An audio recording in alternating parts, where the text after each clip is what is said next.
I stopped using them 5 weeks ago.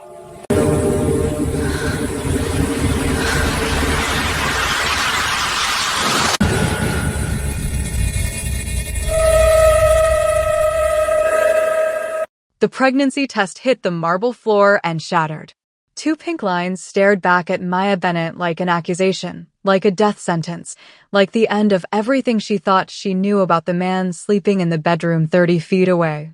Her hands gripped the bathroom sink so hard her knuckles went white against her brown skin, and the only sound in the Seoul penthouse was her ragged breathing and the distant hum of a city that had become both her paradise and her prison.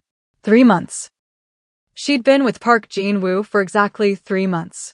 93 days of the most intense, consuming, earth-shattering relationship of her life. And in that time, they'd been careful. Always careful. Protection every single time, because Maya had plans, had dreams, had a whole future mapped out that didn't include being trapped in a foreign country with a baby and a man whose business dealings she'd been too in love to question.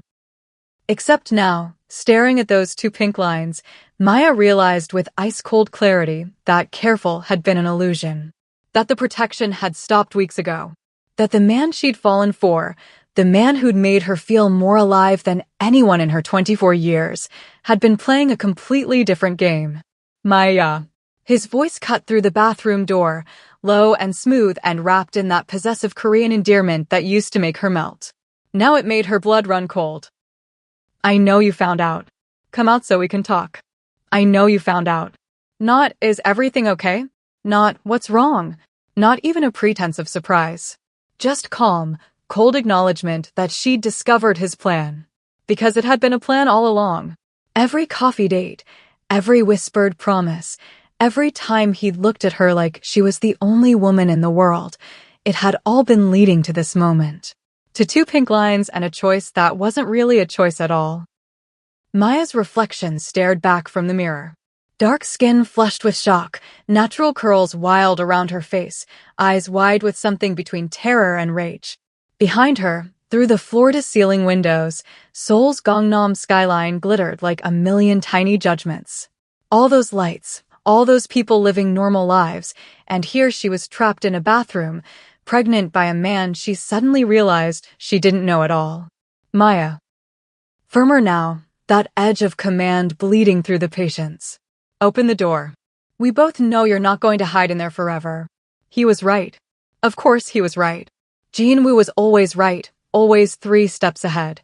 Always calculating while she'd been drowning in emotion and good sex and the intoxicating fantasy that a girl from Chicago could find her fairy tale in the arms of a Korean man who looked at her like she hung the moon.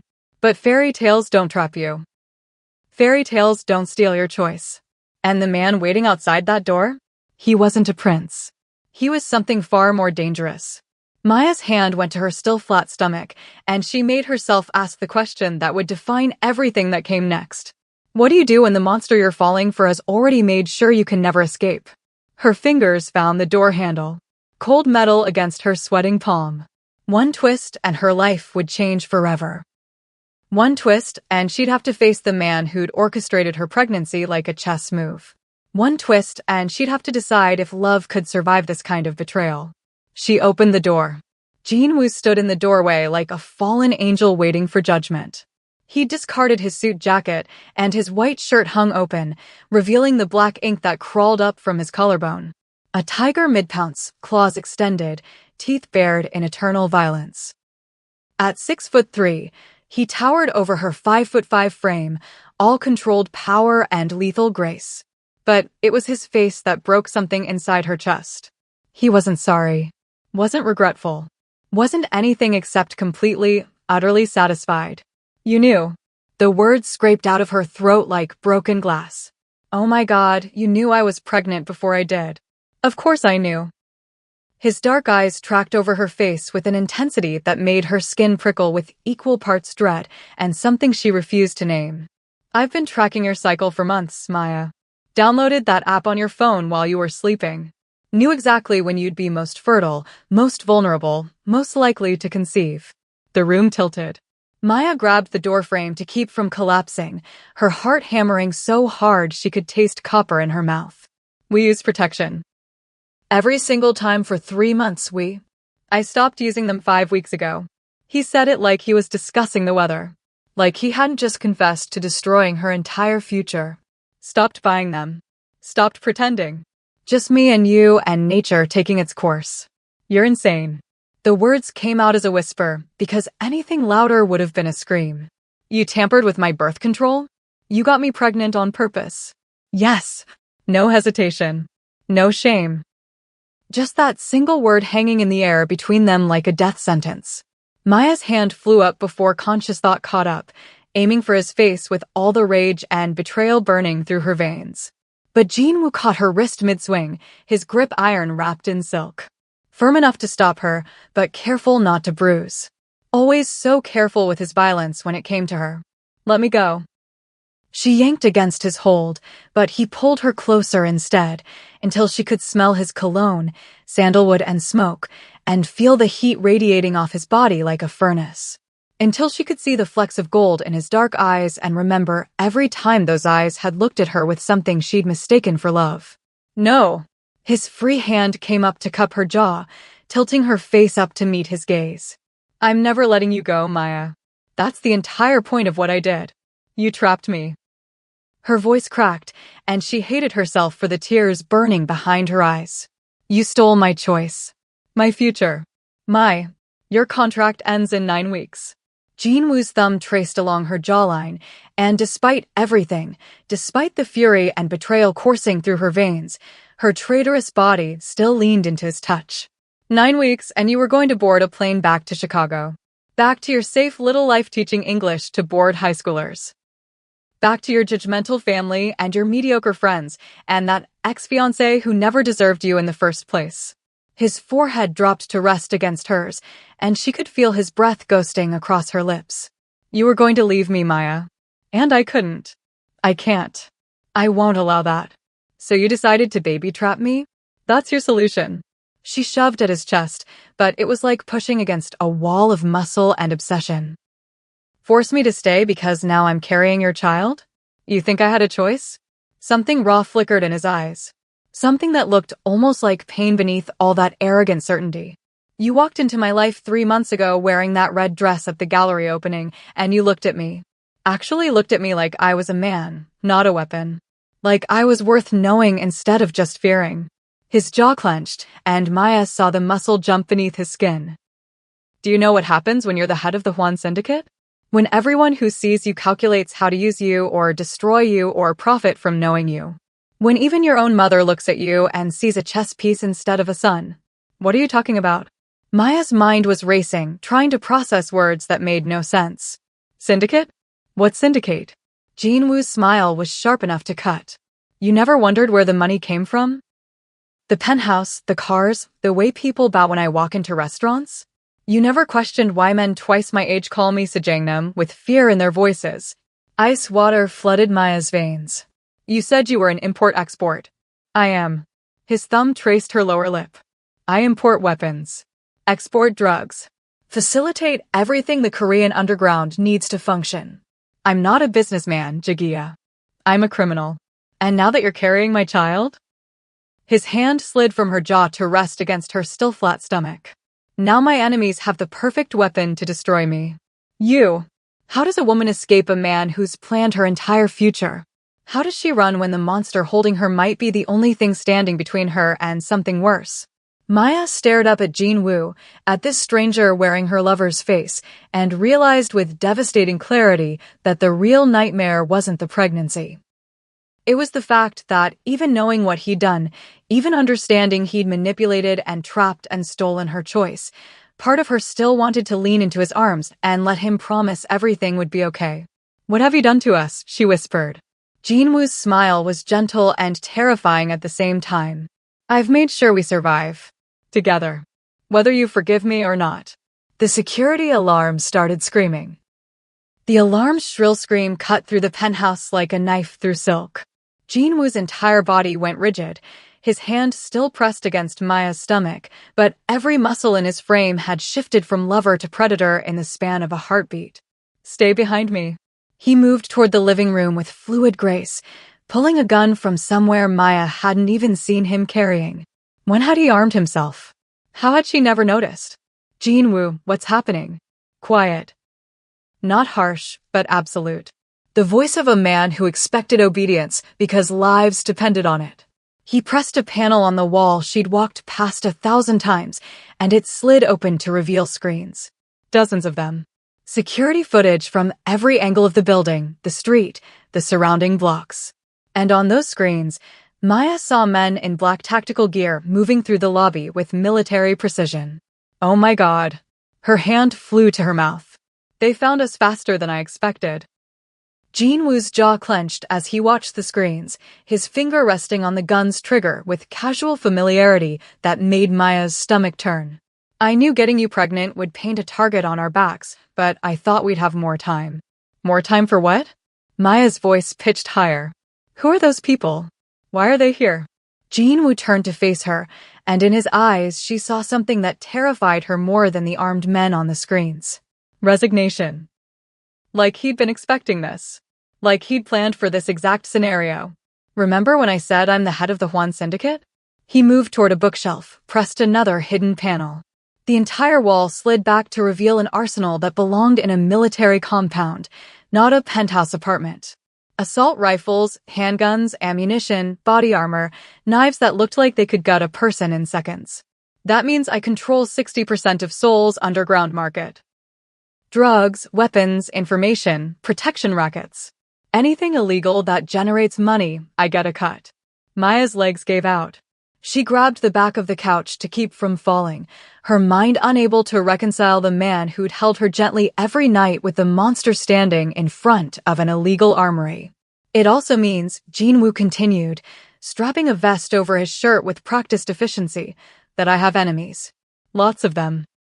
The Park family, the Choi organization, politicians I've refused to pay off, prosecutors I've threatened. They've all wanted me dead for years, but I'm too well protected, too careful, too ruthless for them to touch. He crossed back to her, cupped her face with hands that smelled like gun oil. But you? A pregnant American woman I'm obsessed with? You're not protected. You're vulnerable. You're the perfect pressure point. So you knew this would happen? Maya shoved him away, fury overriding fear. You knew getting me pregnant would make me a target, and you did it anyway. I did it because you were leaving. His composure cracked, and for the first time since she'd met him, Jinwoo raised his voice. In 9 weeks, you'd be gone, and every rival syndicate in Seoul would know I cared about someone who walked away. They'd hunt you down in Chicago just to prove they could hurt me. At least this way, you're here where I can protect you. Protect me? Maya's laugh bordered on hysteria. You made me a target. I made you untouchable. Jinwoo grabbed her shoulders, forcing her to look at the screens where the tactical team was now in the elevator. In our world, pregnant women are sacred. It's the oldest rule in Korean organized crime. You harm a pregnant woman, every syndicate unites to destroy you. It doesn't matter whose side they're on. You become everyone's enemy. Maya stared at the screens, at the armed men rising toward them, and a horrifying realization crashed over her. You didn't get me pregnant to trap me. You got me pregnant to save me. I did both. Jinwoo's thumb traced her cheekbone with devastating tenderness. I trapped you because I'm selfish and obsessed and couldn't let you go. But I also marked you as off-limits to every criminal in this city. The moment word spreads that you're carrying my child, you become the one person in Seoul no one can touch without starting a war. The elevator dinged. 37th floor. They had seconds. So who's coming for us if pregnant women are untouchable? Maya's voice came out strangled. Jinwoo's smile was cold enough to freeze blood. Someone who doesn't care about rules. Someone who wants to hurt me badly enough to risk every syndicate's wrath. He pressed a phone into her hand. A contact already pulled up. Emergency protocol, Mom. If I don't survive the next 5 minutes, call that number. My mother will keep you safe, even if she hates you for existing. Jinwoo. Get in the panic room. He pointed to another hidden door behind the false wall. Lock it from inside. Don't open it for anyone except me. I'm not leaving you. The penthouse door exploded inward. Jinwoo shoved Maya toward the panic room as the first bullets shattered the floor-to-ceiling windows. Glass rained down like crystal tears, and the last thing Maya saw before stumbling into darkness was Jin-Woo raising his gun with the cold precision of a man who'd killed before and wouldn't hesitate to kill again. The door sealed behind her with a hydraulic hiss, and Maya pressed her back against the reinforced steel, one hand on her stomach, one hand clutching the phone, listening to gunfire tear through the home where she'd thought she was building a future.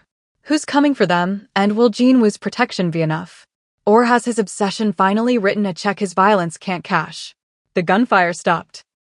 Maya pressed her ear against the panic room door, her heart slamming against her ribs so hard she thought they might crack. Silence. Terrible, suffocating silence that was somehow worse than the bullets and the shouting and the sound of glass shattering like her entire world was coming apart. Jin-Woo. Her voice came out as a whisper. Then louder. Jin-Woo. Nothing. Her hand found the door handle, shaking so violently she could barely grip it. Every survival instinct screamed at her to stay hidden, stay safe, stay locked behind 3 inches of reinforced steel. But the man who'd trapped her, who'd stolen her choice, who'd gotten her pregnant on purpose was out there. Possibly dead. Possibly bleeding out on the marble floor while she hid like a coward. Maya turned the lock. The door opened to hell. The penthouse looked like a war zone. Bullet holes punctured the walls and constellations of violence. The floor-to-ceiling windows were completely gone, Seoul's night wind howling through the space like a living thing. Furniture overturned. Blood splattered across the white walls in abstract patterns that would haunt her nightmares for years. And bodies. 3 of them. Men in black tactical gear sprawled across the floor in positions that bodies shouldn't bend, their faces hidden behind masks, their blood pooling on the expensive marble that Jin-Woo had once carried her across while she laughed. I told you to stay inside. His voice came from behind her, and Maya spun so fast she nearly fell. Jin-Woo stood in the wreckage of his home, his white shirt soaked through with blood, his face splattered with red, his gun still in his hand. But he was standing. Walking toward her with that predatory grace, like he hadn't just killed 3 men with his bare hands and whatever weapons he'd found. Are you hurt? Maya's hands reached for him before her brain caught up, searching for wounds, for injuries, for any sign that the blood covering him was his own. Not mine. Jin-Woo caught her wrists, his grip gentle despite the violence still radiating off him in waves. All of it belongs to them. Maya looked past him at the bodies, at the men he'd killed to protect her, and her stomach lurched. She twisted away and vomited onto the floor, her entire body shaking with adrenaline and shock and the horrifying realization that she was in love with a man who could kill 3 trained soldiers and not even be breathing hard. Jin-Woo held her hair back. Even covered in blood, even with death in his eyes, he held her hair back and whispered soothing words in Korean against her temple like she was something precious instead of something he'd trapped. I've got you, Jagia. I've got you. You're safe now. Safe. The word was a joke. Maya was pregnant by a crime lord, standing in a room full of corpses, covered in the blood spray from men her lover had murdered. Safe was a concept that belonged to a different life. A different Maya who taught English and dated normal men and didn't know what human blood smelled like when it was fresh. Who were they?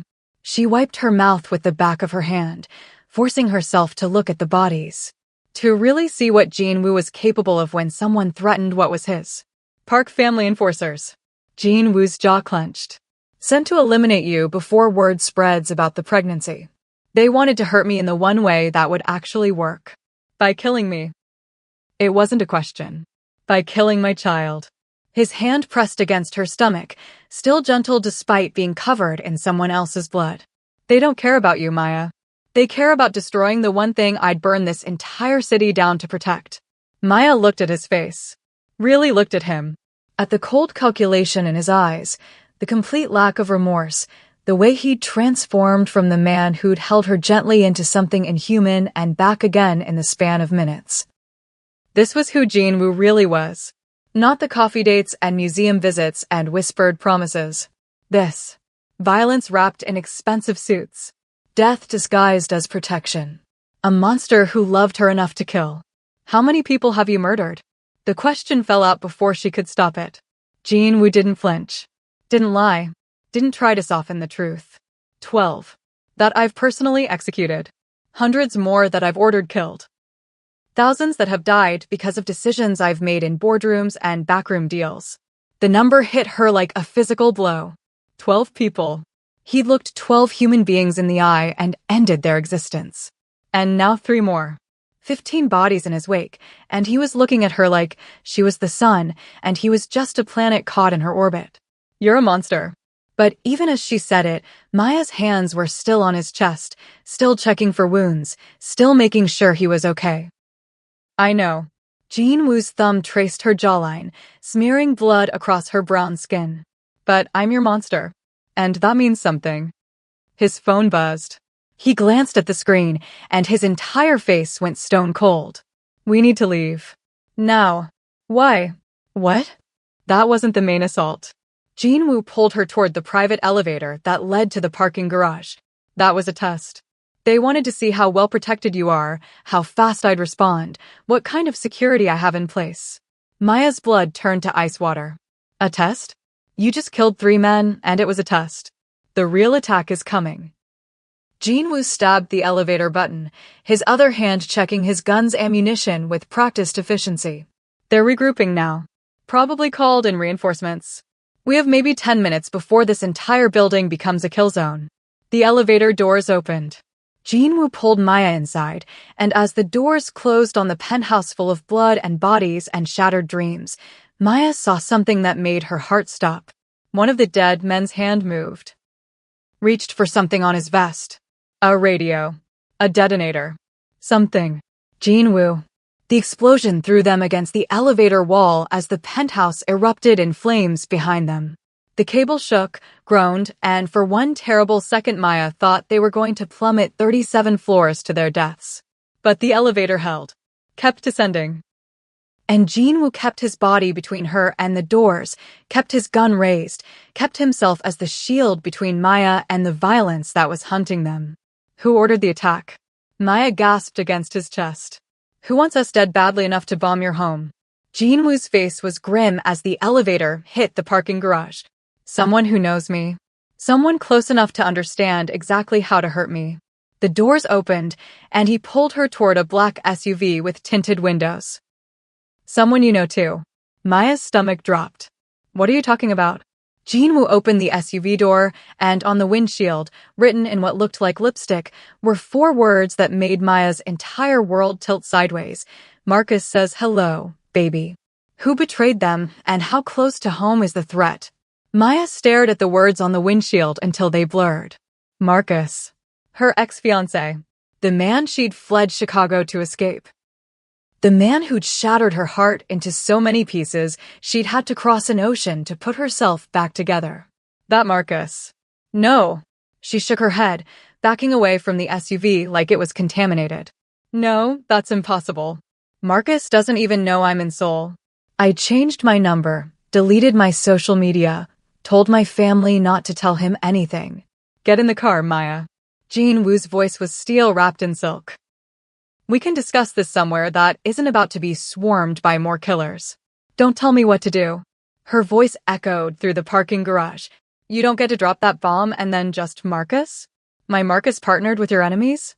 That makes no sense. Jin-woo grabbed her arm, not rough but firm, and shoved his phone in her face.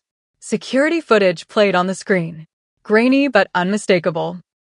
Marcus Thompson, in his stupid designer glasses and his corporate haircut, sitting across from a Korean man in an expensive suit at what looked like a restaurant. Exchanging documents. Shaking hands. Laughing. Footage is from 3 weeks ago. Jin-woo pulled Maya into the SUV, climbed in beside her, and the driver peeled out before her door was even fully closed. The man he's meeting with is Park Sung-min, second in command of the Park family syndicate. The same family that just tried to kill you. Maya couldn't breathe. Couldn't process. The parking garage blurred past the windows as they sped toward the exit, and all she could see was Marcus's face on that phone screen. Marcus, who'd cried when she'd left.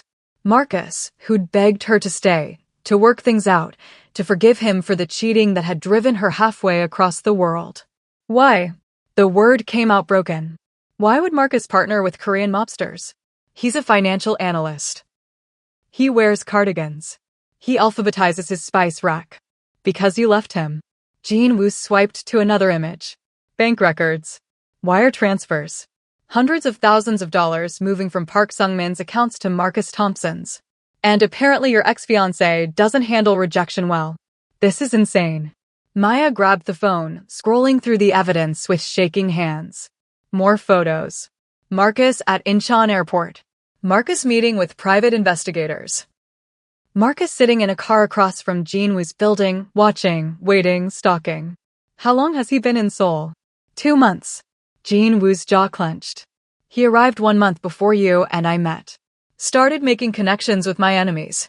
Offering them something they couldn't refuse. What? What could Marcus possibly offer Korean crime families? Jin Woo's eyes met hers, and Maya saw something that looked almost like pity. You. He offered them detailed information about your routine, your vulnerabilities, your connection to me. He's been surveilling you this entire time, Jagia. Every coffee shop you visited, every late-night walk through Hongdae, every time you came to my penthouse. He documented everything and sold it to the Park family for $300,000 and a promise. The SUV swerved around a corner, and Maya braced herself against the door, her mind reeling. What promise? That they'd help him get you back. Jin Woo pulled up another file. Text messages. Between Marcus and Park Sung-min. The words made Maya's blood run cold. Marcus, she's pregnant. The stupid bitch actually let that monster knock her up. Park, interesting. This changes things. Pregnant women are protected by code. Marcus, I don't care about your codes. I paid you to help me get my fiancé back. Park, she was never yours if she ran to Korea. But we can make a deal. You help us eliminate Cho's leverage, we help you recover your property. Property. Marcus had called her property. Maya's hands trembled as she scrolled further. More messages. Plans. Timelines. Detailed instructions on how to handle her pregnancy. How to make it disappear. How to make her disappear if she refused to come back to Chicago quietly. He wants to kill our baby. The words came out flat, emotionless, because if Maya let herself feel the betrayal right now, she'd shatter into pieces so small no one could ever put her back together. Marcus wants to eliminate the pregnancy and take me back to Chicago, like none of this ever happened. Not just the baby. Jin Woo's voice dropped to something dangerous. He wants me dead too. Made that very clear in his negotiations with the Park family. Eliminate me. Terminate your pregnancy, take you home, and resume the engagement like you never left. That's his plan. Maya looked at Jin Woo, this man who'd trapped her, who'd stolen her choice, who'd gotten her pregnant on purpose. And then she thought about Marcus. Sweet, boring Marcus who'd proposed with a sensible diamond and talked about starter homes in the suburbs and whose idea of adventure was trying a new restaurant without a reservation. That Marcus had paid assassins to hunt her down. Had partnered with criminals to murder the father of her child. Had reduced her to property to be recovered, a problem to be solved, an embarrassment to be erased. I was with him for 3 years. Maya's voice cracked. I almost married him. I thought I knew him. You knew who he wanted you to think he was. Jin Woo took her hand, his fingers lacing through hers despite the blood still drying on his skin. Just like I calculated exactly who you needed me to be to make you fall in love with me. The difference is, I'm honest about my manipulation. Marcus convinced you it was love. The SUV pulled into an underground garage Maya didn't recognize. Concrete walls. Flickering fluorescent lights. The smell of oil and something darker, something that reminded her of the bodies in Jin Woo's penthouse. Where are we? Safe house. One of 7 I keep throughout Seoul. Jin Woo's phone buzzed. He glanced at the screen, and his entire body went rigid. He's here. What? Whose? Marcus. Jin Woo showed her the phone. A single text message from an unknown number. Namsen Tower. 1 hour. Come alone, Maya, or I tell your family exactly what kind of monster you're sleeping with. And trust me, baby, they'll believe me over the Korean gangster who knocked you up. Maya stared at the message, at the casual cruelty in Marcus's words, and something inside her shifted. Hardened. Crystallized into cold, clear rage. He thinks I'll just come running. Her laugh was bitter. He thinks he can threaten me and I'll abandon everything, abandon you, abandon our child, because he demands it? Will you? Jinwoo's question was quiet, but Maya heard the fear underneath. The genuine terror that maybe Marcus was right. Maybe blood was thicker than 3 months of obsession. Maybe she'd choose the familiar monster over the foreign one. Maya looked down at her stomach. At the life growing inside her that she hadn't chosen, but was already protecting with every instinct she possessed. Then she looked at Jinwoo. At the man who'd killed to keep her safe. Who'd trapped her, but had never pretended to be anything other than what he was. I'm going to Namsan Tower. She met Jinwoo's eyes, and he flinched like she'd struck him. But not to run to Marcus. To look him in the face and show him exactly what he created when he drove me to Seoul. When he made me desperate enough to fall for a man like you. Jinwoo's smile was sharp and proud and terrified all at once. He's not going alone, Maya. This is an obvious trap. Park family will have snipers, enforcers, enough firepower to start a small war. I know. Maya's jaw set. That's why you're coming with me. Hidden. Armed. Ready to do what you do best. Which is, destroy anyone who tries to take what's yours. She placed his hand on her stomach. And whether I like it or not, whether I forgive you or not, I'm yours now. So show Marcus exactly what happens when someone tries to steal from Park Jinwoo. Jinwoo kissed her forehead, her cheeks, her mouth with desperate reverence. You terrify me, you know that? You're supposed to be the good one. The moral compass. The light in my darkness. Maybe your darkness taught me how to fight. Maya pulled away, straightening her spine. Now tell me how we're going to make Marcus regret ever thinking I was property to be recovered. Outside, Seoul's night sky pressed against the garage entrance like a living thing. And somewhere in that city, Marcus Thompson was waiting at Namsan Tower, confident that his ex-fiancée would come crawling back because that's what she'd always done before. But that Maya had died in a penthouse full of blood. And the woman walking toward him now? She was something new. Something dangerous. Something that neither Marcus nor the Park family nor anyone else in Seoul was prepared to handle. Will Maya risk meeting her ex or trust the man who trapped her? And if she walks into Marcus's trap, can Jinwoo reach her in time? Maya stared at her phone, Marcus's location pin glowing on the screen like a beacon calling her toward either salvation or destruction. Namsan Tower. The most romantic spot in Seoul, where couples came to lock their love onto metal fences and watch the city sparkle beneath them. Of course Marcus would choose that place. Always the romantic gesture. Always the grand manipulation disguised as devotion. Jinwoo watched her from across the safe house table, his eyes tracking every micro-expression on her face like he was reading a bomb manual and one wrong interpretation would detonate everything.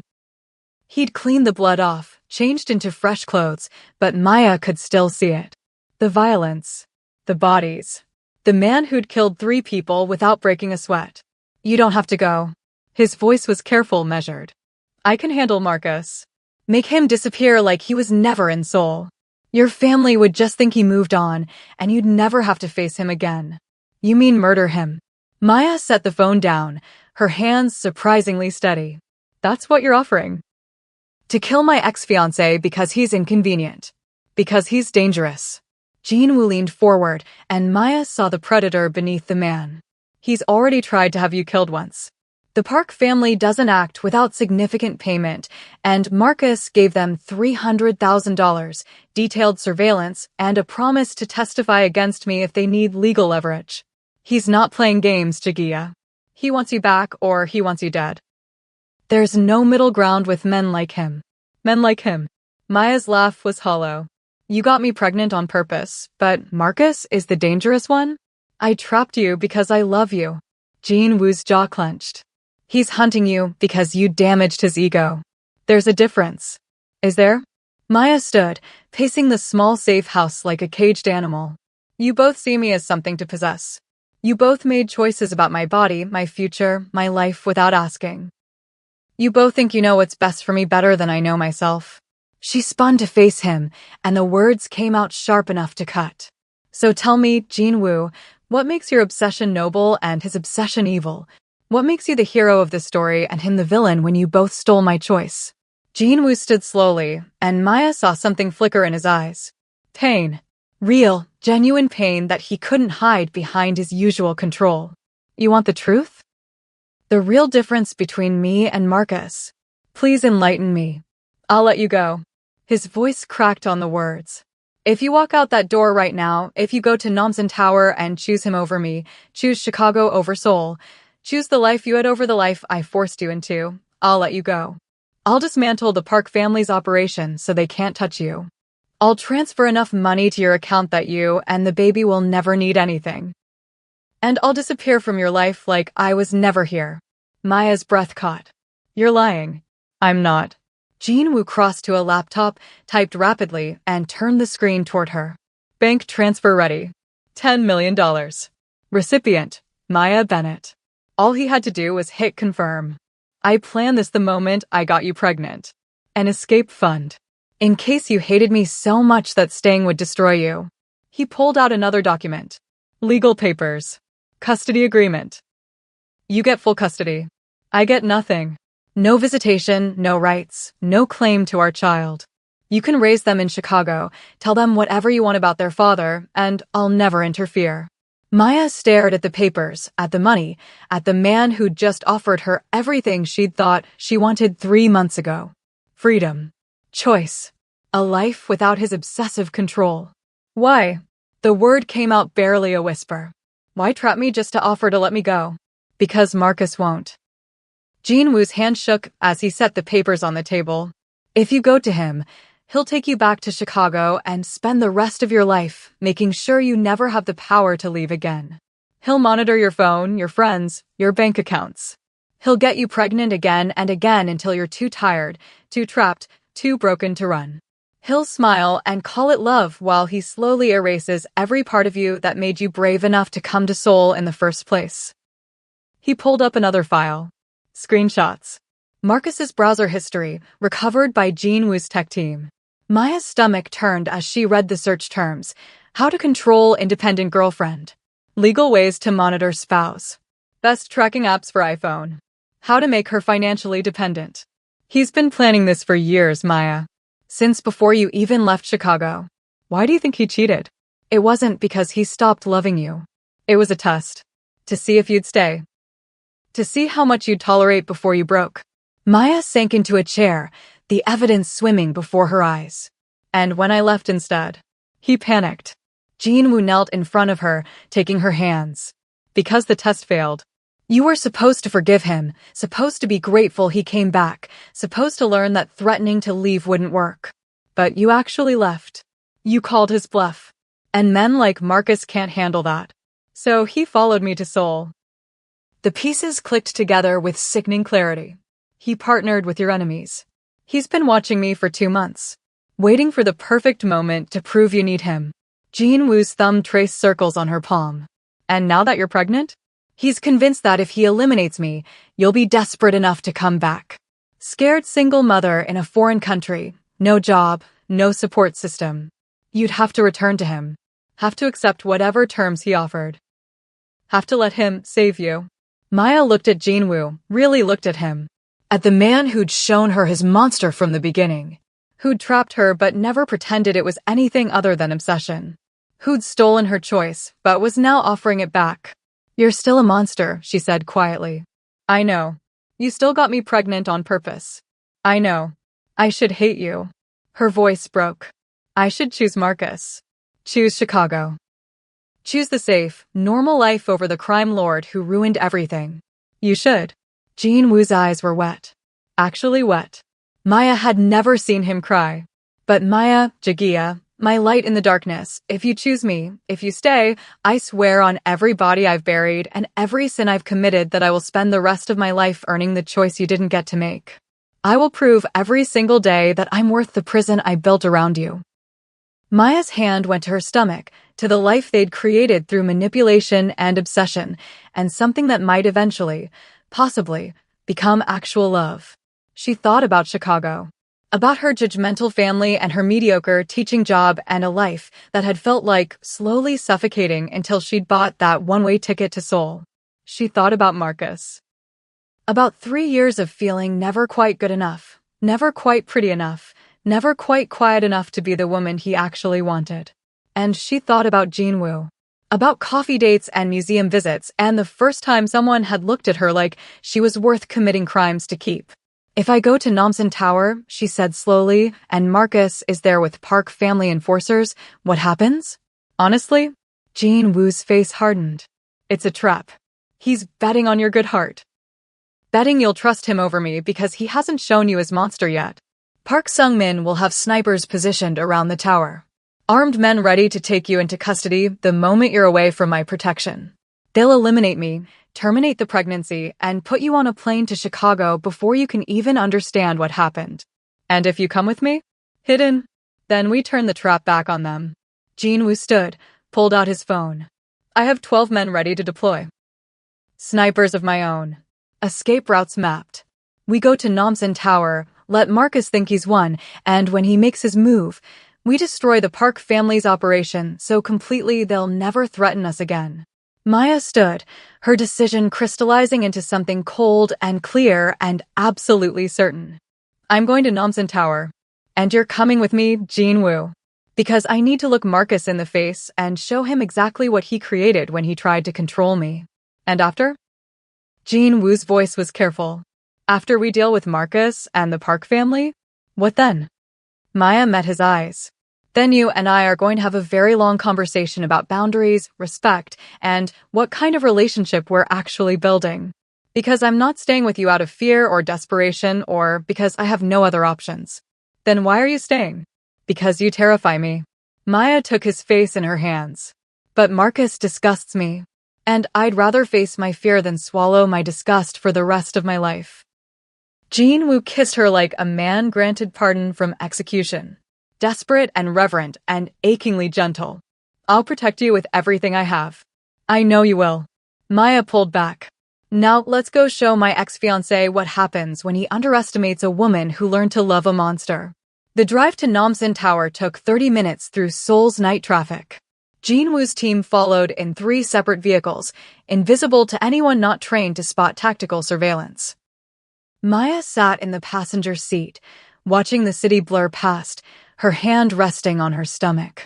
What if this goes wrong? She asked quietly. What if they kill you?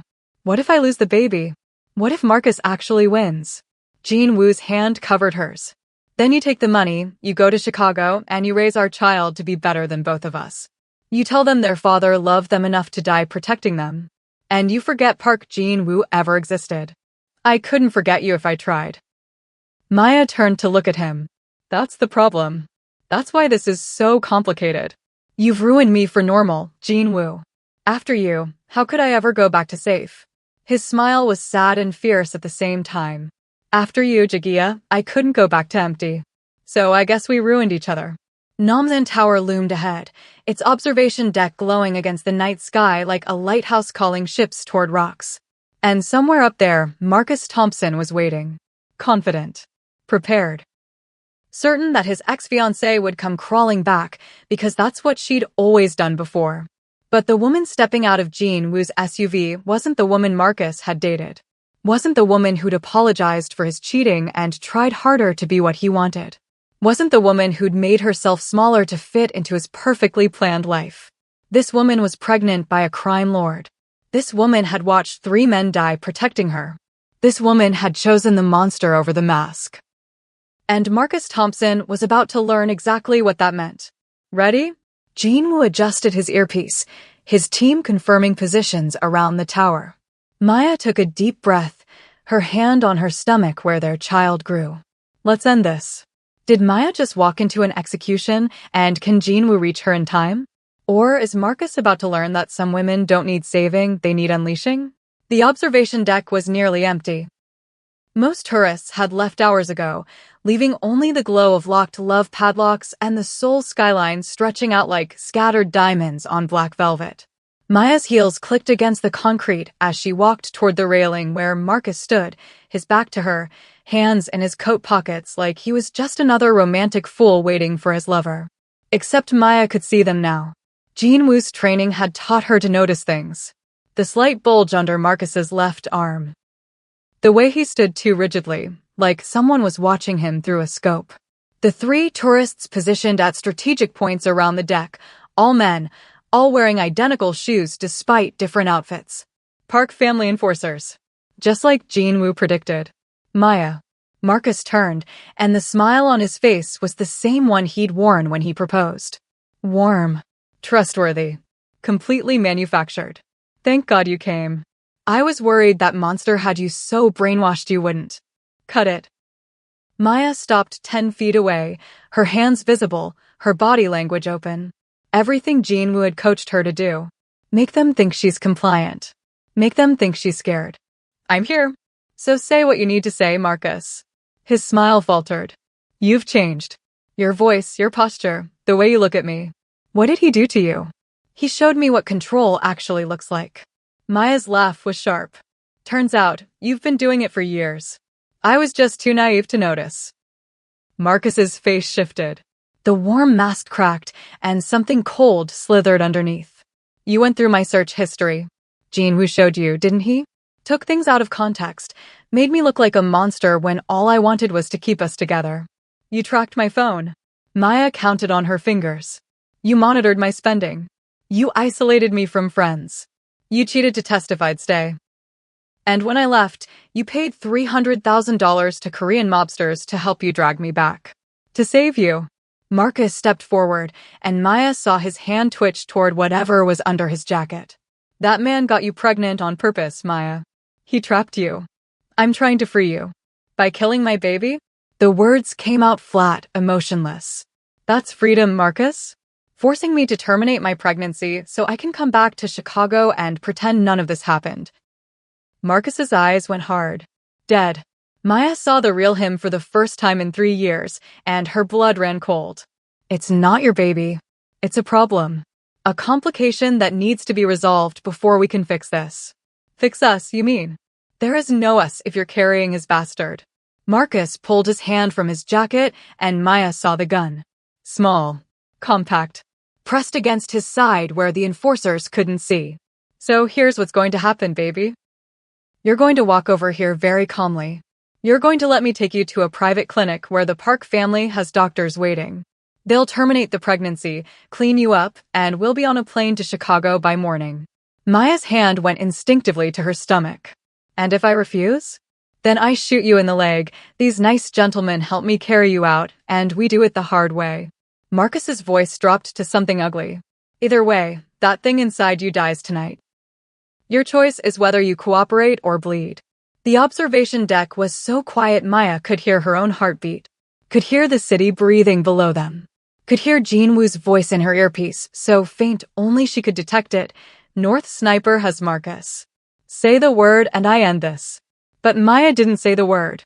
Instead, she took a step forward, her hands raised. Okay, Marcus. You win. Just don't hurt me. Please. The pleading in her voice was perfect. Exactly what Marcus expected. Exactly what would make him lower his guard. That's my girl. Marcus's smile returned, triumphant and vicious. I knew you'd see reason. You always do when I'm firm with you. Now come here. Maya walked toward him, each step measured, each breath controlled. The enforcers watched but didn't move. Just another couple reconciling. Just another dramatic romance playing out against Seoul's skyline. Marcus grabbed her arm when she got close enough, his grip bruising. The gun pressed into her side, hidden between their bodies. You're going to smile and walk with me to the elevator. You're going to let me take you to the car. And you're going to be grateful I'm saving you from the life that monster planned. There's just one problem with your plan. Maya met his eyes, and she let him see it. The rage. The hatred. The absolute certainty that he'd already lost. What problem?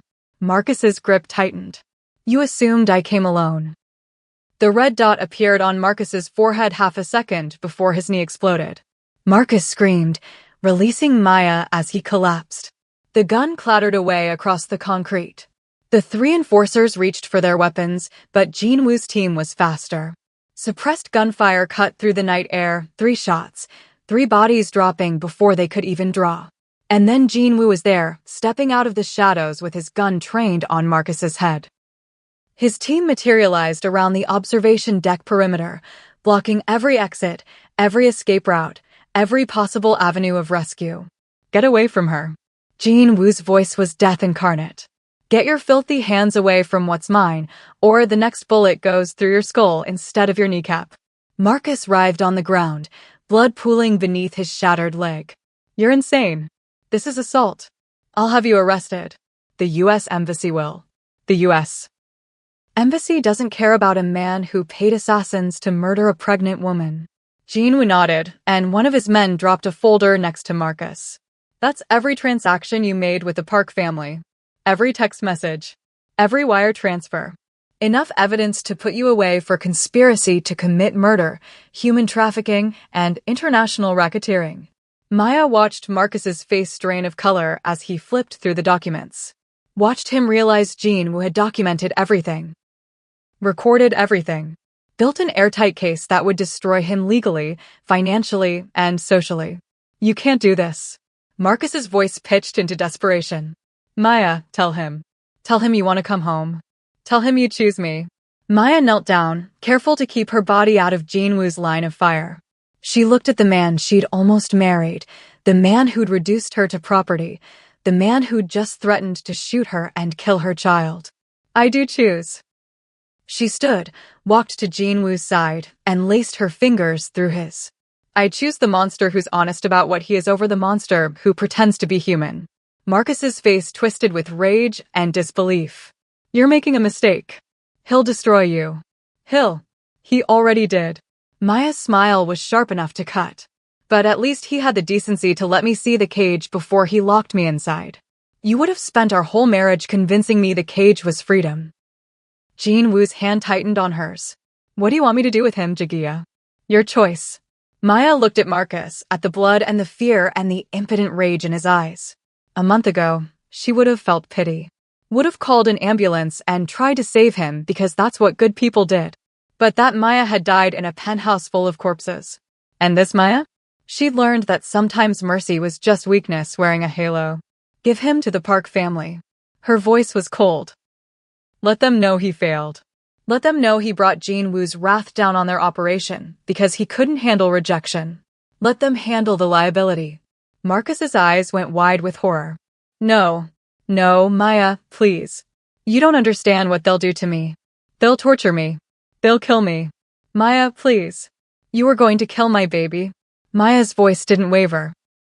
You are going to shoot me, drag me to some clinic, and butcher the life growing inside me because it was inconvenient to your plan. So forgive me if I don't care what the Park family does to you, Marcus. You stopped being human the moment you reduced me to property. Jin Woo nodded to his men. They hauled Marcus up, ignoring his screams, his pleas, his promises to disappear, to go back to Chicago, to never bother them again. Wait. Maya's voice stopped them.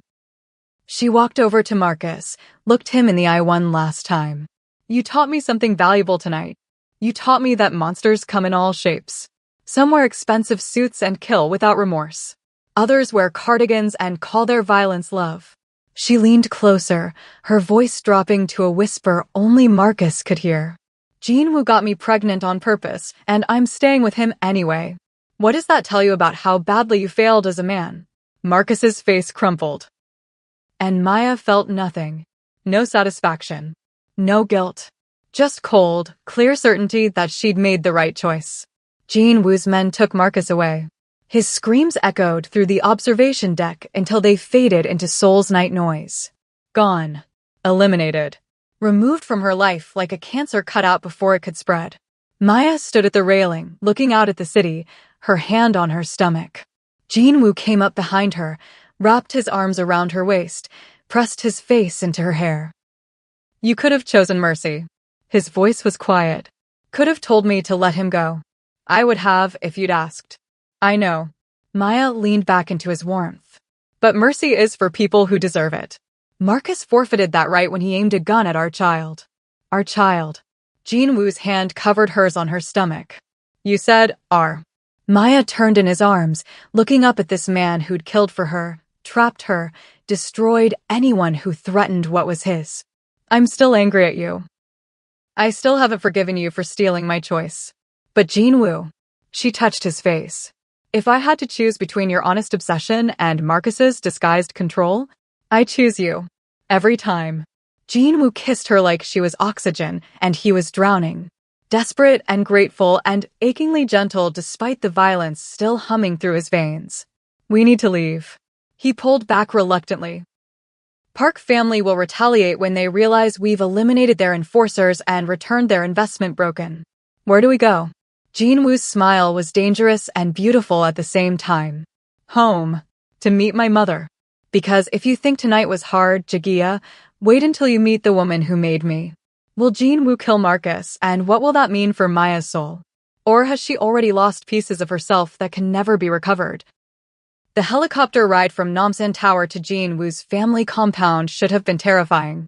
Maya had never been in a helicopter before, never felt the city drop away beneath her feet while rotors thundered overhead like mechanical thunder. But after watching 3 men die, after condemning Marcus to whatever horror the Park family would inflict, after choosing a crime lord over her ex-fiancé, a helicopter ride barely registered on her fear scale. She was numb. Completely, utterly numb. Drink this. Jinwoo pressed warm tea into her hands, his thumb tracing circles on her wrist. They were alone in the passenger cabin, his security team in the cockpit giving them privacy. You're in shock. Your body is processing trauma. Maya sipped the tea automatically, tasting nothing. I just sentenced a man to death. You sentenced a man who threatened your child to consequences. Jinwoo's correction was gentle but firm. There's a difference. Is there? Maya looked at him, really looked at him. 3 months ago, I was a kindergarten teacher from Chicago who thought jaywalking was edgy. Now I'm pregnant by a crime lord, I've watched people die, and I just handed my ex-fiancé over to mobsters like I was returning a library book. What does that make me? Mine. Jinwoo cupped her face, forcing her to hold his gaze. It makes you mine, Maya. And in my world, that means you're protected, provided for, and powerful enough that no one will ever make you a victim again. I don't want to be powerful. Her voice cracked. I want to be good. I want to be the person my mother raised. The person who volunteers at homeless shelters and donates to charity and believes people can change. You are that person. Jinwoo's thumbs wiped away tears she hadn't realized were falling. You gave Marcus a choice. You could have told me to kill him on sight, but you didn't. You let him speak. You listened. And only when he threatened our child, only when he pulled a gun and promised violence, did you respond in kind. That's not evil, Jagia. That's survival. Maya wanted to believe him. Wanted to wrap herself in his justifications and pretend she hadn't crossed a line she could never uncross. But the truth sat heavy in her chest. She looked Marcus in the eye and felt nothing when she condemned him. No remorse. No guilt. Just cold calculation that he was a problem requiring elimination. Jinwoo was right. She'd become his. And she wasn't sure if that was salvation or damnation. The helicopter descended toward a compound that looked like something out of a historical drama. Traditional Korean architecture sprawling across manicured gardens, modern security systems barely visible among ancient stone walls. Wealth and power and history woven together into a fortress disguised as a home. Your mother lives here? Maya's numbness cracked enough for anxiety to seep through. My mother owns here. Jinwoo's jaw tightened. Park Hae-jin doesn't live anywhere. She reigns. Rules. Controls everything and everyone in her domain like a queen from the Joseon dynasty who forgot her kingdom fell a century ago. You're scared of her. It wasn't a question. Maya could see it in the tension in his shoulders, the way his hand gripped hers tighter as they landed. I'm not scared of my mother. Jinwoo's laugh was bitter. I'm terrified of what she'll do to you if she decides you're a threat to her legacy. The helicopter touched down on a private helipad. Armed guards materialized from shadows, their faces impassive as they opened the door. Jinwoo stepped out first, then helped Maya down, his body positioning itself between her and everything else like a human shield. They walked through gardens that probably cost more to maintain than Maya's entire childhood home. Past koi ponds and stone lanterns and perfectly pruned trees that looked like living sculptures. Everything was beautiful. Everything was controlled. Everything screamed power and money and the kind of old Korean wealth that made Jinwoo's penthouse look like a starter apartment. Remember, Jinwoo murmured as they approached the main house. No matter what she says, no matter how she tries to break you, I chose you. That means something in this family. Not everything, but something. The doors opened before they reached them. An elderly woman in traditional hanbok stood in the entrance, her face carved from ice and disappointment. She looked at Jinwoo, then at Maya, and her expression could have frozen fire. So, her voice was cultured, educated, dripping with contempt. This is the American you've disgraced our family with. Maya opened her mouth to respond, but Jinwoo stepped forward, his voice sharp. Mother, this is Maya Bennett. My partner. The mother of your grandchild. And you will show her respect. Park Hae-jin's laugh was like glass shattering. Then she moved faster than a woman her age should have been able to, and her hand cracked across Jinwoo's face hard enough to snap his head sideways. Maya gasped, but Jinwoo didn't move. Didn't raise his hand to his reddening cheek. Didn't fight back. Just stood there and took it like a child being punished instead of the most dangerous man in Seoul. You dare give me orders? Hae-jin's voice was soft, deadly.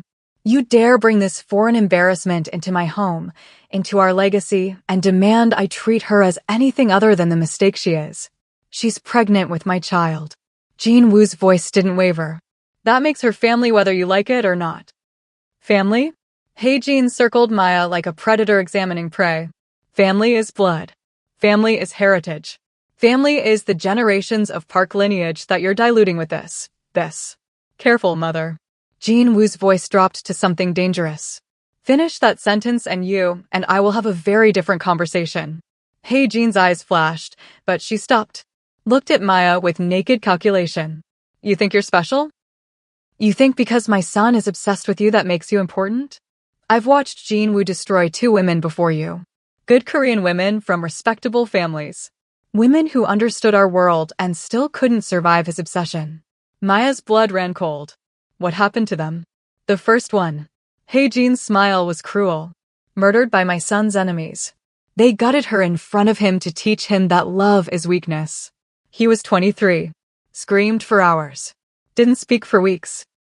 She moved closer, and Maya could smell her expensive perfume mixed with something darker. The second one? She lasted longer. 2 years of Jinwoo's suffocating control, his violence, his world of blood and bodies. She slit her wrists in his bathtub on their anniversary because she couldn't breathe anymore. Maya looked at Jinwoo and he couldn't meet her eyes. The shame and grief were naked on his face. That's what happens to women my son loves. Hae-jin's voice was almost kind. Almost pitying. He consumes them. Destroys them. Loves them so completely they either die violently or wish they had. And you. She touched Maya's stomach. You think a baby will change that? You think pregnancy makes you special? I think, Maya's voice came out steady despite her shaking hands, that I'm not those women. And with all due respect, ma'am, your son didn't drag me here. I chose to come. I chose him over a man who pretended to be safe. So maybe the problem isn't Jinwoo's obsession. Maybe the problem is women who were never strong enough to survive it. The slap came so fast Maya didn't see it coming. Her head snapped sideways, and she tasted copper. But she didn't fall. Didn't cry. Just turned back to face Hae-jin with blood on her lip and fire in her eyes. You have spirit. Hae-jin's voice held grudging respect. Stupid, but spirited. Very well. You want to prove you can survive my son? Prove you deserve to carry a Park heir? Then you'll undergo the blood trial. Mother, no. Jinwoo stepped between them. The blood trial is barbaric. It's outdated. You can't. I can and I will. Hae-jin's voice was absolute. She passes the trial, she stays. She fails, she leaves Korea tonight and never contacts you again. Those are the terms. Accept them or I'll have her deported within the hour. Maya touched Jinwoo's back. What's the blood trial? It's a test. His voice was hollow. A syndicate tradition where outsiders prove loyalty through violence. Maya, you don't have to do this. We can leave. Go to another country. Start over. And spend our entire lives running from your mother's influence? Maya looked at Hae-jin, at this woman who'd shaped Jinwoo into the monster he'd become. No. I'll do your trial. I'll prove I can survive your son. And then you'll accept me or we'll burn this entire legacy to the ground. Your choice. Hei-jin's smile was sharp and approving. Tomorrow night, the underground arena. Bring nothing but your courage and your conviction. She looked at Jin-woo. And you? You don't interfere. She passes on her own merit or not at all. Jin-woo's hand found Maya's, and she felt it trembling. What have I done? What have I brought you into? Maya squeezed back, her jaw set with determination she didn't entirely feel. You brought me into your world. Now watch me conquer it. Can Maya survive the syndicate family politics, or is Jin-woo's protection not enough? Maya didn't sleep that night. Couldn't sleep. She lay in Jin-woo's arms in a guest room that probably cost more than her parents' house, listening to his heartbeat, feeling his fingers trace protective circles on her stomach, and wondering what fresh hell she'd agreed to. Tell me about them. Her voice cut through the darkness. The two women before me. I need to know what I'm walking into. Jin-woo's body went rigid. Maya, don't protect me from the truth. Not now. Not after everything. She turned to face him, their noses nearly touching in the dim light filtering through silk curtains. Your mother said they died because of your obsession. I need to understand what that means. Jin-woo was quiet for so long Maya thought he wouldn't answer. Then his voice came, raw and broken in a way she'd never heard before. Her name was Song Min-ji.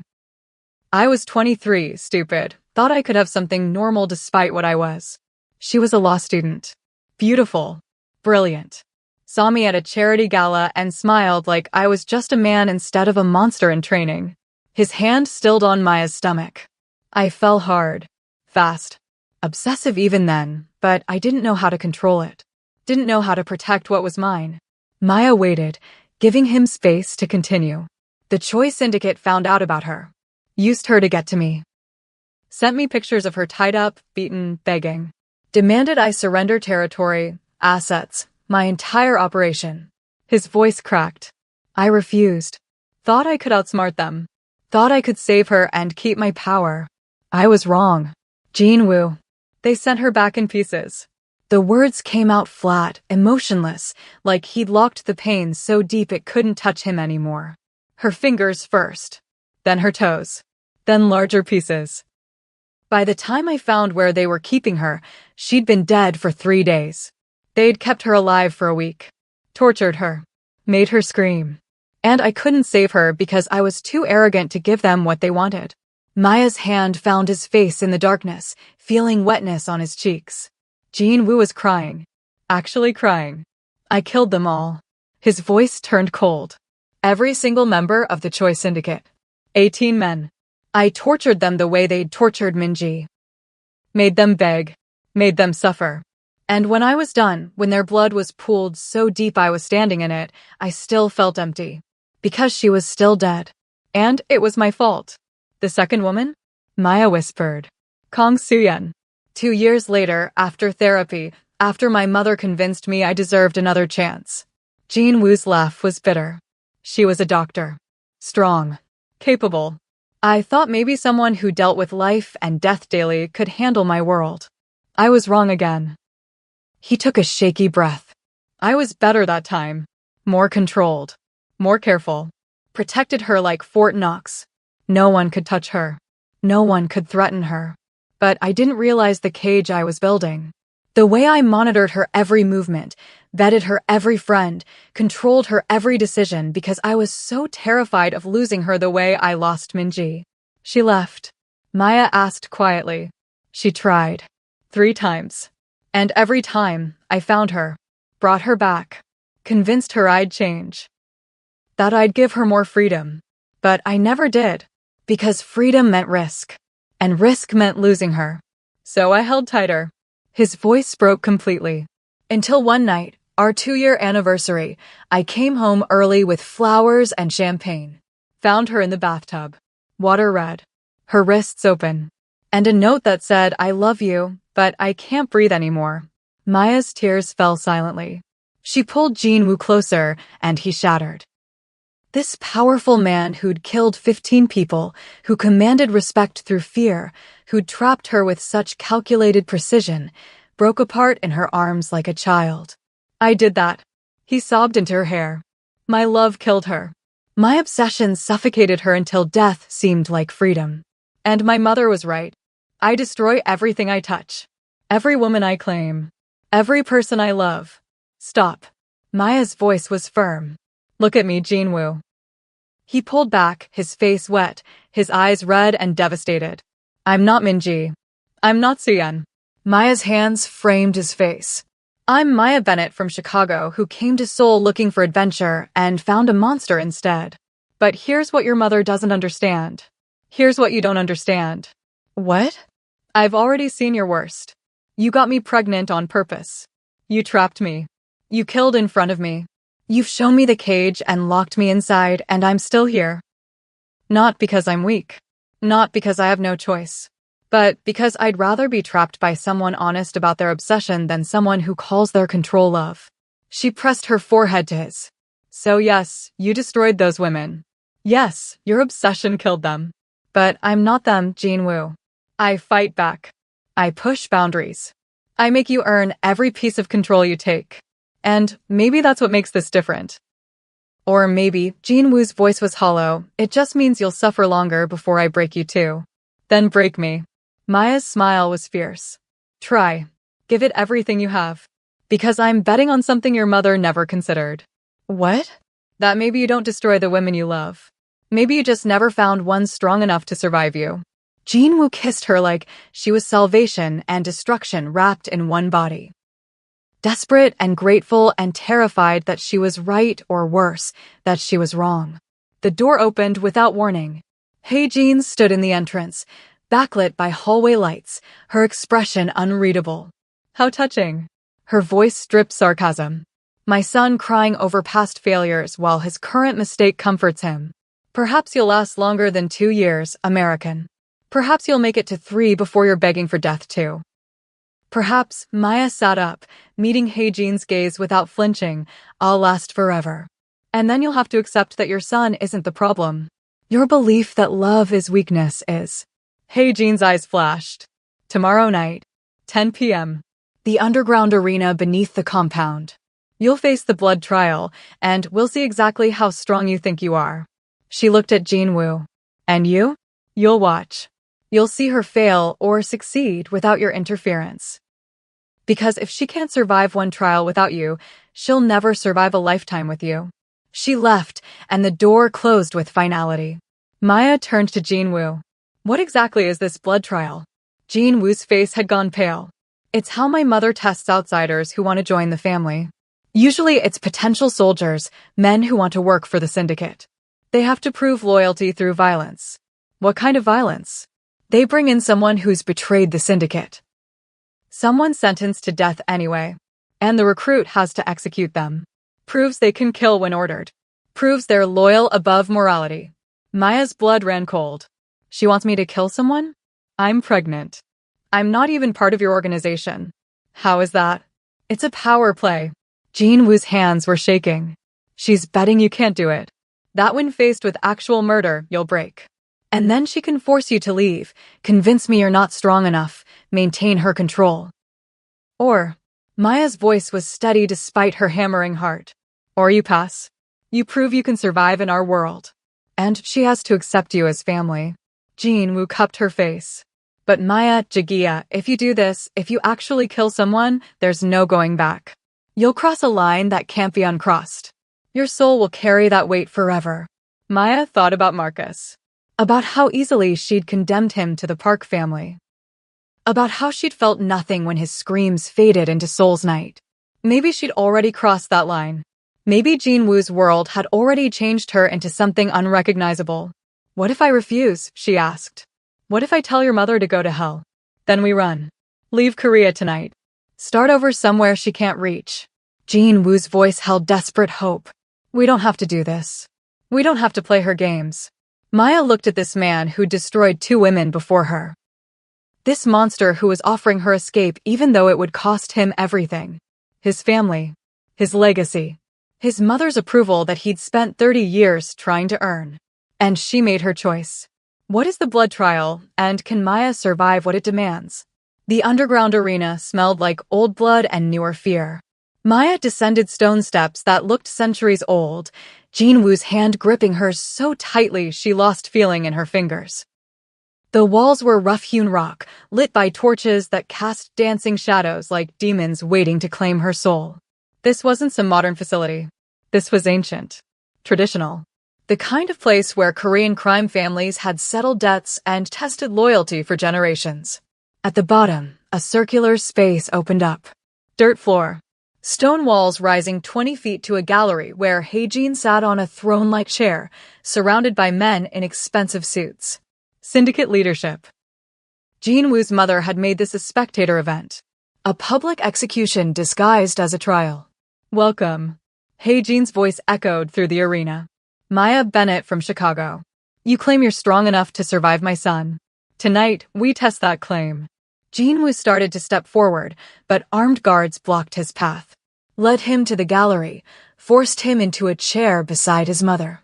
He was allowed to watch. Nothing more. Maya stood alone in the center of the arena, her hand instinctively covering her stomach. 3 months pregnant. Nauseous. Terrified. But she kept her spine straight, her chin up, her eyes locked on Hae-jin. The blood trial is simple. Hae-jin gestured, and a door opened in the stone wall. 2 guards dragged someone out. A man. Bloodied. Beaten. Barely conscious. They chained him to a post in the center of the arena, then stepped back. This man betrayed our syndicate. Stole from us. Sold our secrets to rivals. He's already been sentenced to death. Your task? Execute him. The guards placed a gun on a small table. Single pistol. 1 bullet in the chamber. Maya's mouth went dry. You want me to shoot an unarmed man chained to a post? I want you to prove you understand our world. Hae-jin leaned forward. In this life, mercy is weakness. Hesitation is death. If you can't pull that trigger, you can't survive what's coming. The enemies my son has made, the violence that follows him, the choices you'll face every day. This is mercy compared to what's out there. Maya walked toward the gun. Her legs felt like water. Her hands shook. Every moral lesson her mother had taught her, every Sunday school class about the sanctity of life, every belief she'd built her identity on screamed at her to refuse. She picked up the gun. Cold metal. Heavy. Real.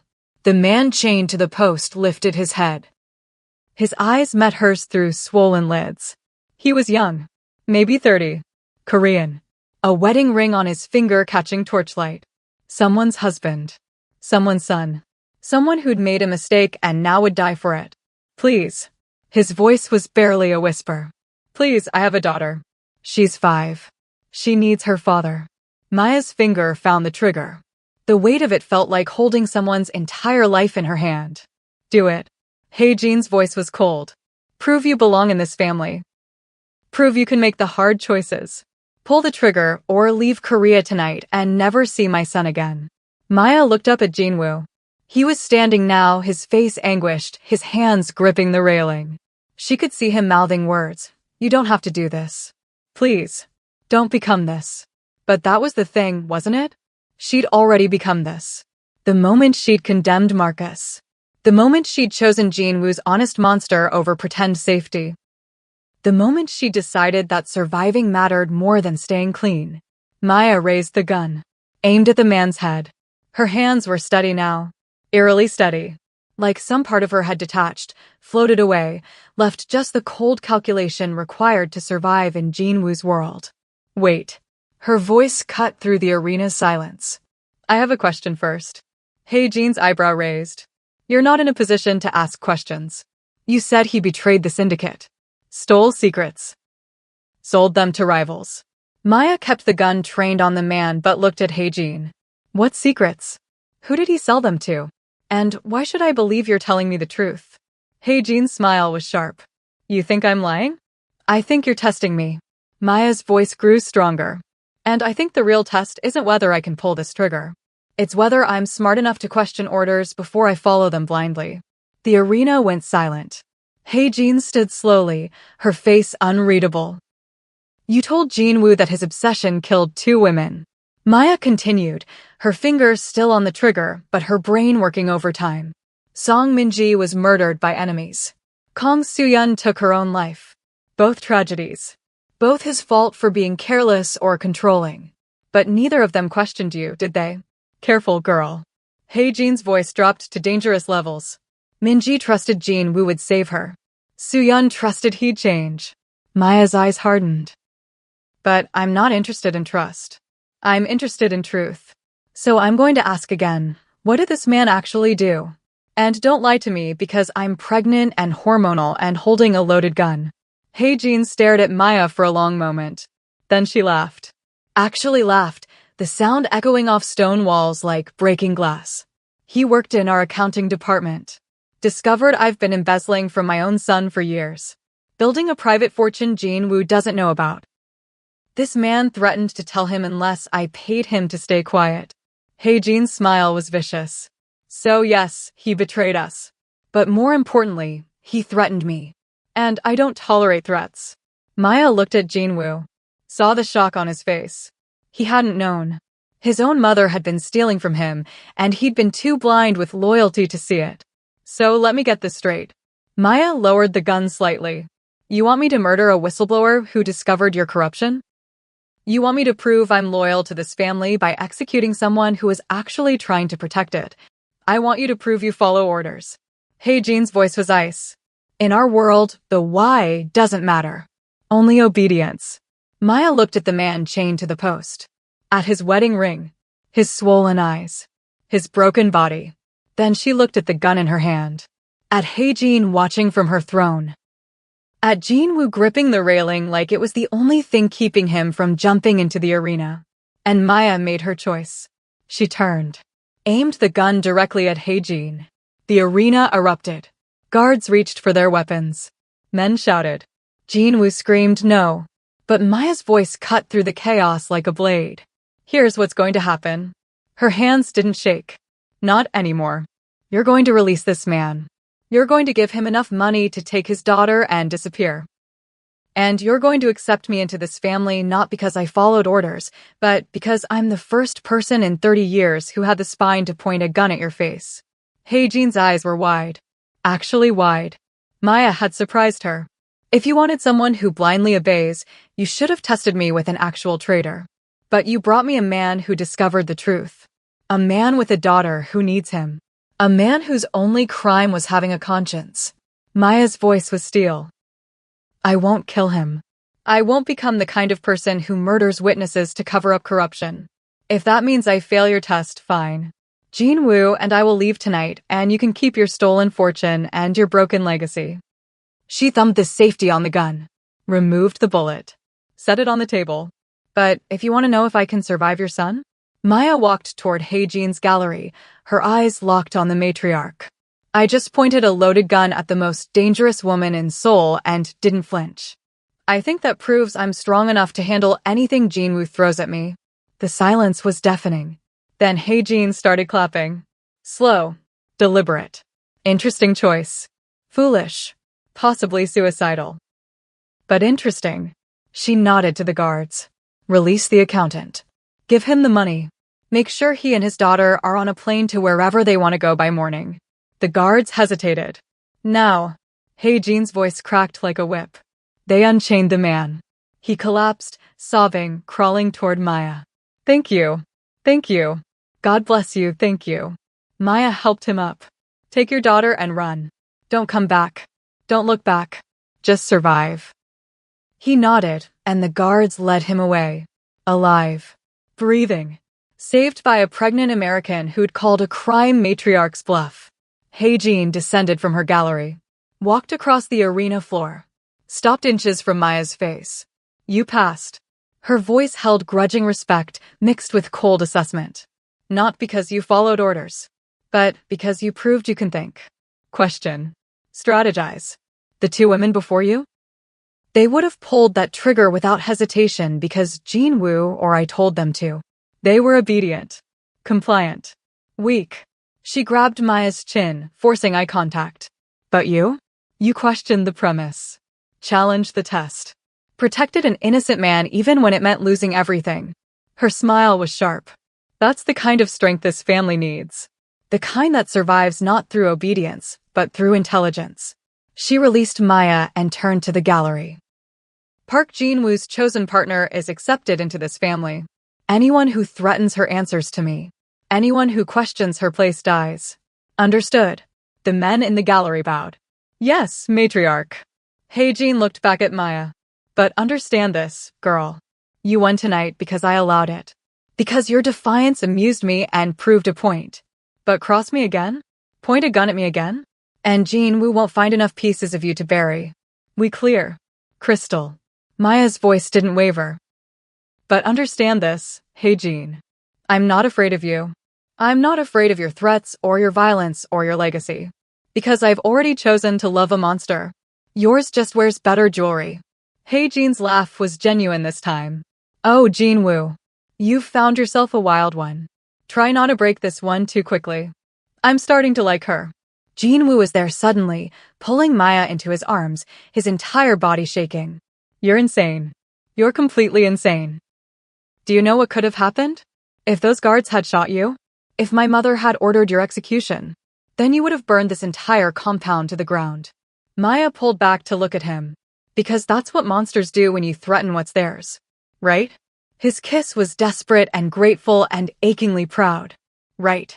What happened to Jinwoo's past lovers, and is Maya next?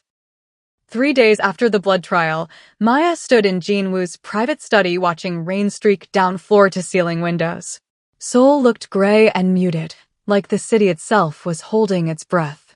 Jinwoo sat at his desk reviewing documents his mother's accountant had provided before disappearing. Evidence of years of embezzlement. Millions stolen. A betrayal so deep it had fractured something fundamental in him. How many women were there before me? Maya's question cut through the silence. Your mother said too. But I need the whole truth, Jinwoo. All of it. He looked up, and she saw exhaustion in his eyes. The kind that came from holding too many secrets for too long. Just two. Minji and Suyun. I swear that's the truth. Tell me how they really died. Maya moved closer. Not the version you told me in bed. Not the version your mother uses to manipulate you. The actual truth. Jinwoo closed the folder. Stood. Walked to the window beside her. Minji was 22. I met her at a charity gala my mother forced me to attend. She was studying law, wanted to reform Korea's justice system, believed in redemption even for people like me. His voice was soft, remembering. I fell hard. Obsessively.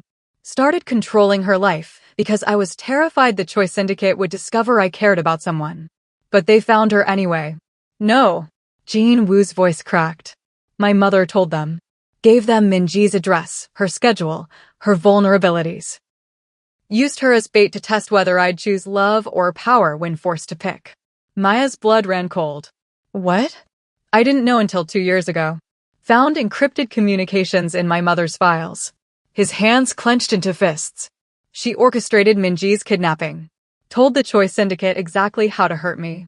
And when I chose to keep my territory instead of surrendering it, when Minji died because of my decision, my mother was satisfied. Proved I'd choose power. Proved I was a proper Park heir. Oh my god. Maya's hand went to her mouth. Jinwoo. Suyun was different. He continued like he couldn't stop now that he'd started. I met her 3 years later. After therapy. After promising myself I'd do better. She was a trauma surgeon, dealt with death daily, understood violence. I thought she could handle my world. What happened to her? I suffocated her. His voice was flat. Not intentionally. Not maliciously. But every time she wanted space, I saw Minji dying. Every time she wanted freedom, I saw the Choi Syndicate taking her. So I held tighter. Monitored her phone. Vetted her friends. Controlled her movements until she couldn't breathe without my permission. Jinwoo turned to face Maya. She tried to leave 3 times. Each time, I found her. Brought her back. Promised I'd change. Went to more therapy. Tried harder. But I never actually gave her freedom because I was too terrified of losing her. The bathtub. Maya whispered. Our 2-year anniversary. I came home with flowers and champagne, ready to propose because I thought if we got married, if I made it official, she'd stop trying to leave. His voice broke completely. Found her in the bathtub. Water red. Her wrists open. And a note that said, I loved you, Jinwoo, but your love was a cage I couldn't survive. Tears streamed down his face. I killed her, Maya. Not with a gun or a knife, but with obsession disguised as protection. With control disguised as love. I destroyed a beautiful, brilliant woman because I was too broken to let her be free. Maya pulled him into her arms, and this powerful man who'd killed 15 people, who commanded fear and respect, who'd trapped her with calculated precision, shattered completely. Sobbed into her shoulder like a child confessing sins too heavy to carry. After Soo-yeon died, I went to intensive therapy for 18 months. Jin Woo's voice was muffled against her neck. Learned about my attachment disorder. Learned how my mother's emotional abuse created patterns of obsessive control. Learned that getting someone pregnant creates an unbreakable bond that satisfies my need for permanence without requiring I control every aspect of their life. He pulled back, his face wet. That's why I got you pregnant on purpose. My therapist said if I could create a permanent connection, I might not feel compelled to suffocate my partner with control. The baby would be the constant I needed, so I wouldn't have to make you the constant. That's seriously messed up therapy. Maya's voice held equal parts horror and understanding. I know. Jin Woo laughed bitterly. I know it's manipulation. I know it's wrong. I know I stole your choice. But Maya, Jagia, I couldn't lose you the way I lost Soo-yeon. Couldn't watch you suffocate under my obsession. So I trapped you in a way that gave you something worth staying for beyond just me. Maya looked at this broken man who'd gotten her pregnant through calculated obsession born from years of trauma and terrible therapy. She should hate him. Should run. Should take the $10 million and raise their child far away from his damage. But instead, she cupped his face and made him look at her. Here's what we're going to do. We're going back to therapy. Together. We're establishing boundaries. Clear, firm, non-negotiable boundaries about privacy, autonomy, and respect. Maya, I'm not finished. Her voice was steel wrapped in compassion. You're going to give me access to all your accounts. All your operations. Everything. No secrets. No surprises. If I'm going to survive your obsession, I need to see it coming. She placed his hand on her stomach. And you're going to learn that our child doesn't replace your need to control me. They're not a band-aid for your trauma. They're a person who deserves parents who are actively working to be better. I don't deserve you. Jin Woo's voice was broken. I don't deserve this chance. No, you don't. Maya's smile was sad and fierce. But I'm giving it to you anyway. Not because I forgive you. Not because what you did was okay. But because I'd rather build something real with an honest monster than pretend with a hidden one. She kissed him gently. You're going to spend the rest of your life earning what you took from me. Proving every day that you're worth the choice I didn't get to make. Can you do that? Yes. No hesitation. Every day. Every moment. I'll prove it. Good. Maya pulled away. Now tell me your plan for dealing with your mother. Because after what she did to Minji, she's not getting unsupervised access to our child. Ever. Jin Woo's face hardened. I'm dismantling her power. The evidence her accountant gave us? It's enough to force her into retirement. She steps down, transfers control to me, and moves to our family estate in Jeju Island. Comfortable. Wealthy. But far away from Seoul and far away from us. And if she refuses? Then I turn the evidence over to Korean prosecutors and let her spend her remaining years in prison. His voice was cold. My mother taught me that family is secondary to legacy. Time to show her what that lesson actually means. 6 months later, Maya stood on a balcony in Auckland, New Zealand, watching the sun set over a harbor that looked nothing like Seoul. Her hand rested on her very pregnant belly, feeling their daughter kick with what she was sure was her father's stubbornness. Behind her, through the sliding glass doors, Jin Woo assembled a crib with intense concentration, muttering Korean curses at instruction manuals written in English. He'd kept every promise. Dismantled his syndicate, piece by piece. Turned evidence over to Korean authorities in exchange for immunity and witness protection. Cut ties with every operation, every connection, every piece of the life he'd built.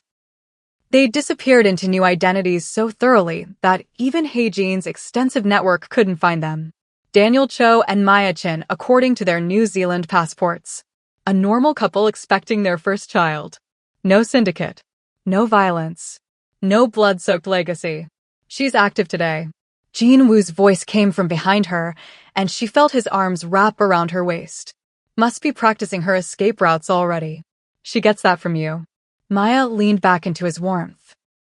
The need to always have an exit strategy. She gets my paranoia. Your stubbornness. We're creating a tiny chaos agent. His hand covered hers on her stomach. I'm terrified. Good. Maya turned to face him. Terror means you care. Means you'll work harder to be better. Do you regret it? The question came out quiet, vulnerable. Giving up everything?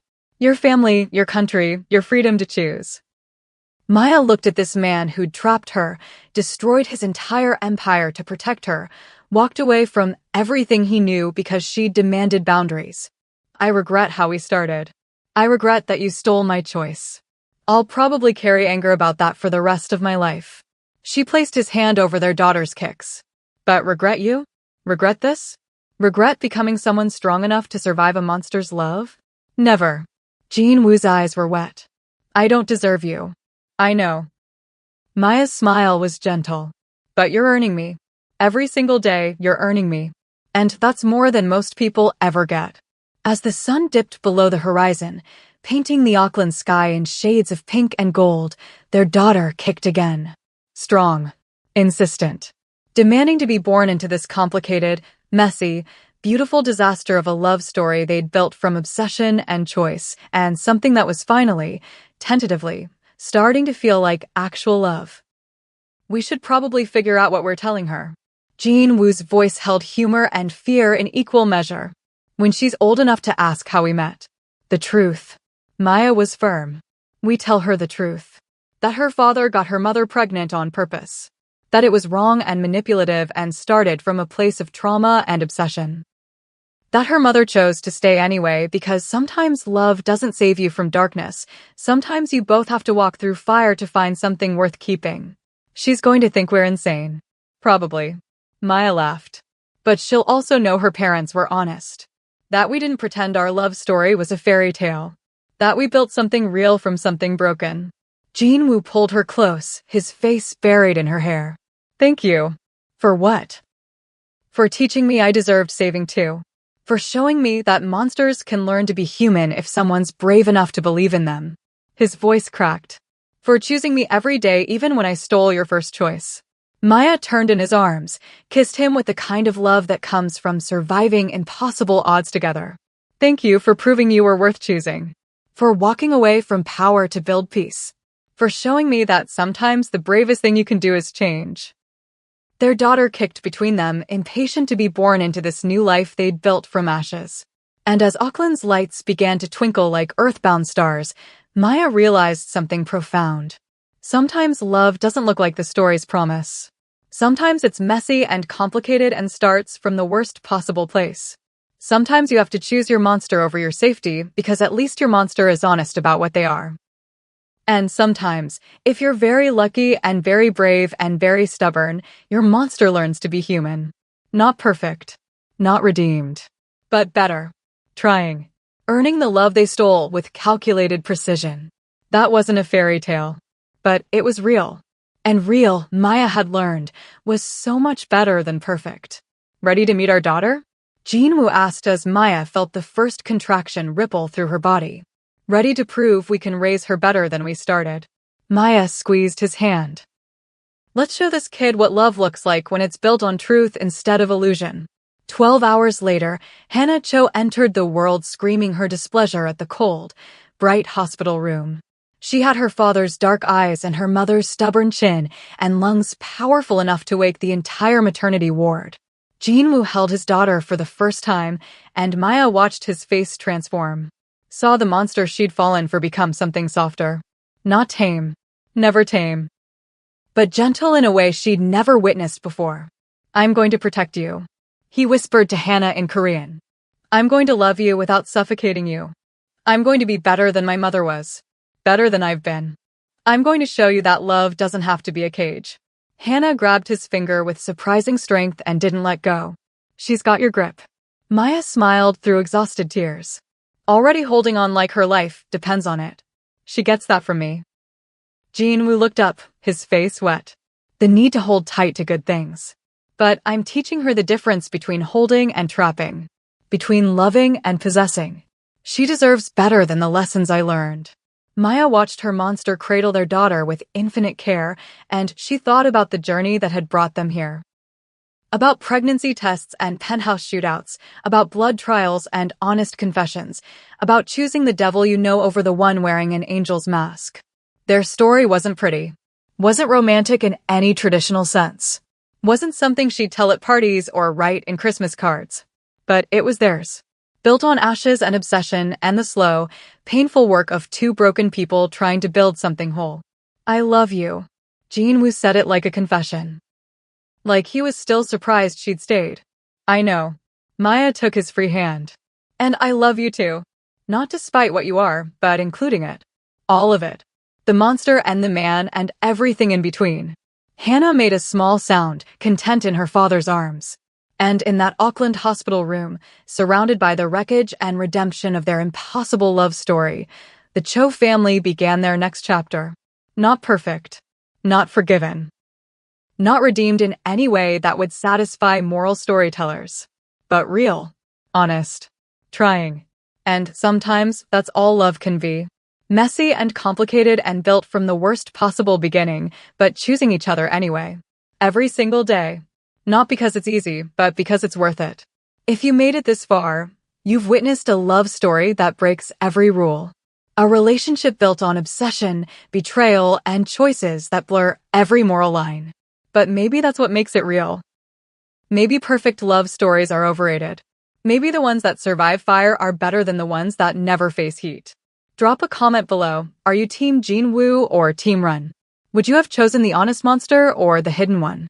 And if you want more Afro-Korean stories that don't hold back, that explore the complicated spaces between right and wrong, love and obsession, choice and destiny, hit that subscribe button. Turn on notifications so you never miss a story that makes you question everything you thought you knew about love. Because the next story? It's even more twisted, even more complicated, even more real. Share your thoughts in the comments. Tell us about your own complicated love stories. Inspire others with your truth. And remember, sometimes the bravest thing you can do is choose the monster who's honest about what they're over the one who pretends to be human.